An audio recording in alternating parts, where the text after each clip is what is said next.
আমাদের ভারতীয় সংস্কৃতিতে যত ধর্মীয় উৎসব হয় তার মধ্যে ছটকে প্রাচীনতম বললেও ভুল হবে না। কারণ ছট পুজোয় সূর্যের উপাসনা করা হয়। আর শুধু ভারত নয়, মায়ানমার, ইজিপ্ট থেকে গ্রিস, রোম, বিশ্বের সকল প্রাচীন সভ্যতাতেই সূর্যের উপাসনা করা হতো। ছট বা ছাটি মাই এই শব্দটি এসেছে হিন্দি শব্দ ছট থেকে, যার অর্থ সংখ্যা 6।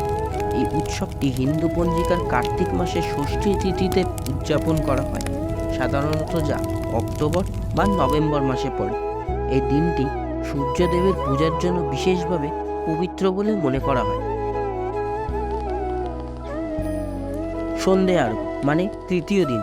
সূর্যাস্তের সময় ব্রতীরা নদীর তীরে একত্রিত হন এবং অস্তগামী সূর্যের উদ্দেশ্যে নিজেদের আর্ঘ্য মানে জল প্রদান করেন, এবং তার সাথে তারা ফল, ঠেকুয়া, মিষ্টি এবং আখ দিয়ে পুজোর ডালা সাজিয়ে নিয়ে যান এবং তা ছাটি মায়ের উদ্দেশ্যে অর্পণ করেন।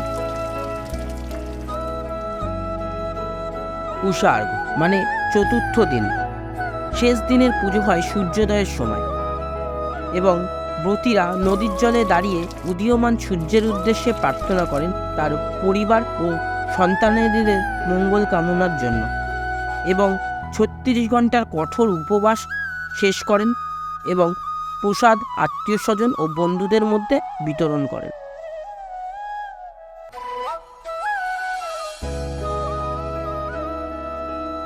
বাঁশ দিয়ে তৈরি এই যে কুলো দেখছেন, একে ভোজপুরিতে বাঙ্গি বলে।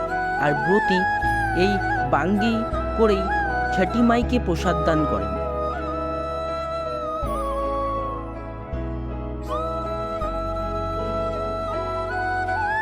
পুজোর শেষে বাড়ির পুরুষেরা মাথায় করে এই বাঙ্গি বা পুজোর প্রসাদ নিয়ে বাড়ি ফেরে।